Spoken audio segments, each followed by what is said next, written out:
writing on the wall. But without him, how could Hitler have condemned him at Laval? Without him, Caesar would have stood alone. He's the one who gives his body as a weapon of the war, and without him, all this killing can't go on. He's the universal soldier, and he really is to blame. His orders come from far away no more. They come from here and there and you and me, and brothers and sisters, can't you see? This is not the way we put the end to war. And that sums up a very simple truth. When we stop playing the game, there is no game. The few can only control the world and manipulate wars if we fall for it, because we fight them and they start them. And when they've started them and we fought them, they recreate the world in the image that they want. So we went from global elite controlling both sides, conflict, United Nations, European Union, in both world wars. Power was in far fewer hands at the end of the war than it was at the start, and that was the reason for the war. Another problem, reaction, solution, which I'll talk briefly about, that is going to be played in the next few years, it would look like, maybe even sooner than that, is the idea there's some extraterrestrial invasion. These so-called flying saucers have been around for a long time. They're flown by humans. Been around for a long time. It's a very straightforward technology. But if you, going back to that knowledge, ignorance pyramid at the start, if you keep people in ignorance of what's possible, when they see things flying around that they don't believe humans can create, then they think extraterrestrial. And there's a scam being played here in which, while these extraterrestrial created and connected bloodlines have been running the world and still are all these thousands of years, that we're going to be persuaded that there's some extraterrestrial invasion coming in. And what will that justify? Centralization of global government, global army, and all these different things. And that's being played now. We're being prepared for it with more and more of these extraterrestrial stories coming out through things like X-Files, made by Fox Television, owned by Rupert Murdoch, which is owned by this brotherhood. Things like Independence Day, made by 20th Century Fox, owned by Rupert Murdoch, who is owned by this brotherhood. Things like Alien Resurrection, made by 20th Century Fox, owned by Rupert Murdoch, who is owned by this brotherhood, and so on and so forth.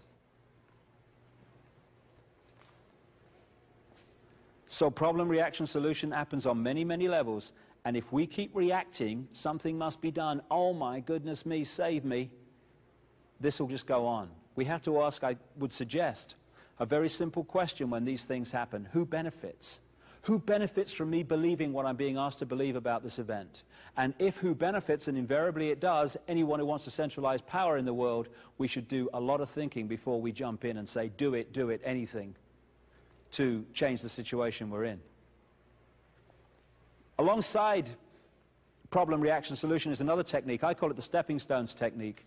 James Madison once said, I believe there are more instances of the abridgment of the freedom of the people by gradual and silent encroachments of those in power than by violent and sudden usurpations. And what that is saying in simple terms is if you want to go from here to there, you know if you go in one jump, people are going to go, what's going on? What's going on? So what you do is you do it in little steps, each step projected as totally unconnected to the others, and suddenly you're here, and when people look back, they say, my goodness me, where did this come from? European Union has been created like that. You join a free trade area, you end up in a centralized fascist state. This is the structure throughout these thousands of years that I've been talking about, which has allowed this scam to go on.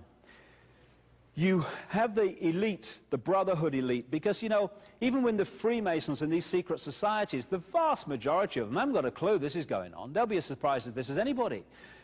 These secret societies are compartmentalized fiercely. You only go to the next level if you're chosen to go to the next level, and that means knowledge. So most Freemasons and secret society members are not involved in this scam. Only the few at the top who know what's going on. And so you have a situation with pyramids inside pyramids. It's like Russian dolls, one inside the other. So a bank is a pyramid, a transnational corporation is a pyramid, and a compartmentalized pyramid. The guy who goes to work in the bank in the morning, he's gone to earn his living so he can pay for the mortgage and look after his family. He's not trying to scam the world. but he doesn't know what he's part of. And so these fiercely compartmentalized pyramids mean that the bank is controlled by very few people. But that bank then goes into the next pyramid, the global banking system pyramid, and at the top of that, the same people control all the global banks. Same with the transnational corporations. They are individually a compartmentalized pyramid. They go into the transnational corporation global network, and at the top of that, all the transnational corporations are controlled by the same people, and they're the same people that control the banks. Same with the military, same with the secret societies, and same with the intelligence agencies, etc. Same with the political parties. And so what we've seen in this 20th century, just take the 20th century alone, is an incessant centralization of power in all areas of our lives. Why? Because all those institutions fuse into the same brotherhood, which is putting down those apparently unconnected areas of our lives, the same policy of centralization, all coordinated. This is the one-party state pyramid. Down here in the political parties at the bottom of the pyramid, you've got people who knock on your door and put the funny hats on at the conventions and political meetings and stuff. And they genuinely believe they're on different sides because they know no different.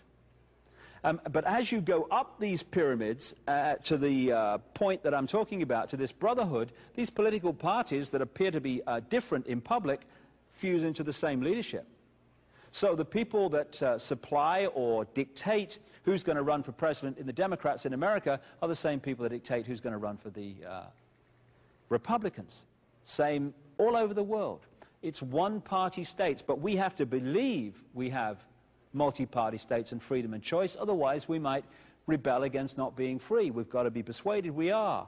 And these political parties, in the end, are controlled by the same people. It's interesting, three of the key symbols that this brotherhood has used over these thousands of years is the lighted torch, the dove, and the red rose. And the three political parties in Britain are the Labour Party, Tony Blair's government, which is the red rose symbol, the Liberal Democrats, which is the dove, and the Conservatives, which is the lighted torch. Just a coincidence, nothing to worry about. We are told, and the media emphasizes this, and the leaders of politics, etc., walk the world stage as if they are at the peak of political decision-making in the world. When you look at the way it really works, the presidents, prime ministers, and heads of NATO, etc., are nowhere near the top of this global pyramid. They're some way down. And they are appointed and manipulated into power by those above them that control the banking system, the media, etc., which you need to have money and media support if you're going to make these positions. So presidents and prime ministers, why they stand there, as you know, someone once said the president of America is the most powerful man in the world. My goodness me, what a joke. They are administrators of an agenda which is being decided above them by people outside the public eye mostly. This is the health pyramid, another wonderful example of how this works. You've got the transnational drug corporations controlled by this global elite. They, the transnational drug corporations, created the World Health Organization within the United Nations. The World Health Organization, as a committee called Codex, which is devising regulations to make life very much more difficult for alternative healing and food supplements, etc. The Codex regulations come down and are introduced by European and national governments, go through the medical profession, and then are imposed on the people. And the alternative health methods, I say alternative, they've been around for thousands of years, the scalpel and the drug for 10 minutes, they are being squeezed out by this edifice of power. And because the drug companies control the World Health Organization and the doctors, etc., situations can arise like this. A few years ago, the World Health Organization announced there was going to be a measles epidemic the following year.